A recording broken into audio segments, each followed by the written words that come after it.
Extraordinary revelations in his first TV interview since being fired. The former FBI's former director is telling 60 Minutes why he launched investigations into President Trump. If you remember, Andrew McCabe was a career official at the Justice Department who oversaw the Bureau's investigations into Russia's election meddling and Hillary Clinton's emails. He took over as acting FBI director in May of 2017 after James Comey was fired. In his new book, The Threat: How the FBI Protects America in the Age of Terror and Trump, McCabe describes extraordinary measures Justice Department officials took after Comey's firing. He says he was concerned about the president's possible ties to Russia. Now, remember last March, about one day before McCabe was scheduled to retire, he was fired by then Attorney General Jeff Sessions. The Justice Department accused McCabe of misleading investigators about sharing information with the media. Now, he denies any wrongdoing, but as a result of his firing, McCabe did not receive his full benefits and is considering a lawsuit. Well, now, in an interview with Scott Pelley for Sunday's 60 Minutes, McCabe discussed a meeting with the president in the Oval Office just hours after Comey was fired. I was speaking to the man who had just run for the presidency and won the election for the presidency, and who might have done so with the aid of the government of Russia, our most formidable adversary on the world stage. And that was something that troubled me greatly. How long was it after that you decided to start the obstruction of justice and counterintelligence investigations involving the president? I think the next day I met with the team investigating the Russia cases, and I asked the team to go back and conduct an assessment to determine where are we with these efforts and what steps do we need to take going forward.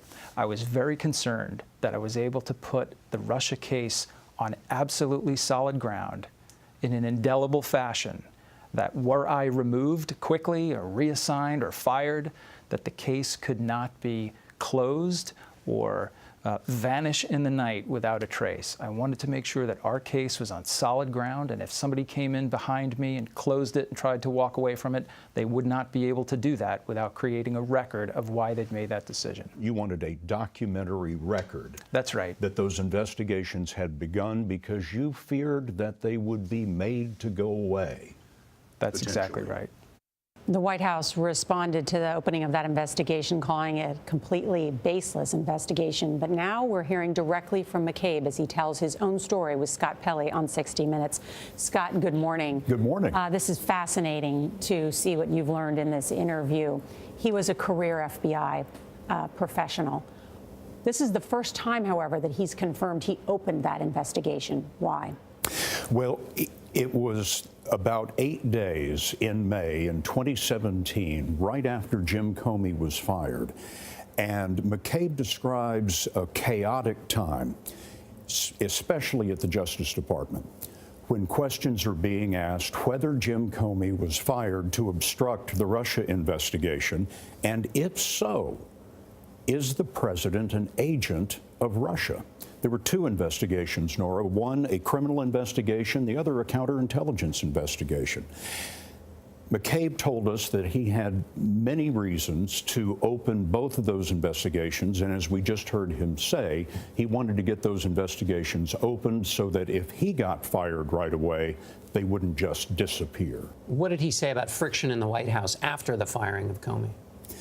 Well, he tells the story, John, of the president repeatedly in meetings and phone calls trying to convince him, McCabe, that everyone at the FBI wanted Comey fired and that everyone was very happy about that. And McCabe talks about the interview, in the interview on 60 Minutes about him telling the president, no, sir, that's not what happened. I'm encountering people in the hallway who are in tears over the firing of Jim Comey. And he says it was at that point that he realized that if he hadn't burned the bridge with the president, he could certainly smell it smoking. It's certainly a very candid conversation. I've only read an excerpt from the book, but he's speaking very candidly about his feelings for the president and his impression of the president. Was there anything in the interview that surprised you about what he was saying? Gail, the most illuminating and surprising thing in the interview to me were these 8 days in May when all of these things were happening behind the scenes that the American people really didn't know about. There were meetings at the Justice Department in which it was discussed whether the vice president and a majority of the cabinet could be brought together to remove the President of the United States under the 25th Amendment. These were the 8 days from Comey's firing to the point that Robert Mueller was appointed special counsel. And the highest levels of American law enforcement were trying to figure out what to do with the president. And I just want to put a finer point on that, because there has been reporting, but I don't believe there has been a source that went on the record to confirm that the 25th Amendment was discussed about removing the president. So McCabe is saying that that was discussed. Absolutely. McCabe, Nora, as you point out, is the very first person involved in these meetings who has come out and spoken publicly. That there was a discussion underway about removing the president of the United States. They were counting noses. They were not asking cabinet members whether they would vote for or against removing the president, but they were speculating this person would be with us, that person would not be, and they were counting noses in that effort. And this was not perceived to be a joke. This was not perceived to be a joke. It was also said at a previous time that the Deputy Attorney General, Rod Rosenstein, offered to wear a wire into the White House to record potentially incriminating conversations with the president. A statement was released after that was never serious, it was sarcastic, etc.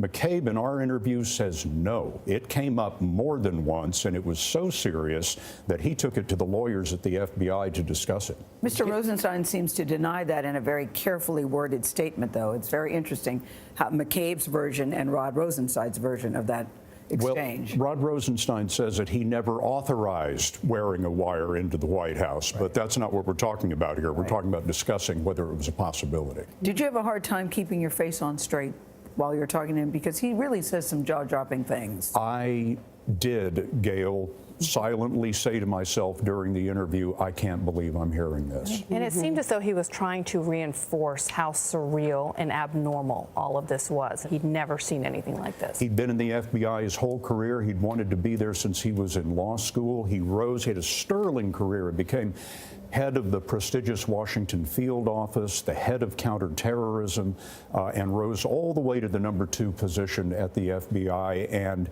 this was, without a doubt, the most surreal moment he'd ever experienced. Can't wait to see it. Yeah, extraordinary interview and reporting. Scott, thank you, and to everybody at 60 Minutes. Great to be with you on CBS this morning. Thank you.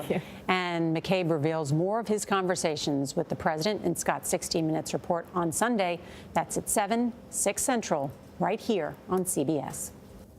Just a fascinating interview, and once again reiterating that the 25th Amendment, was something they were considering.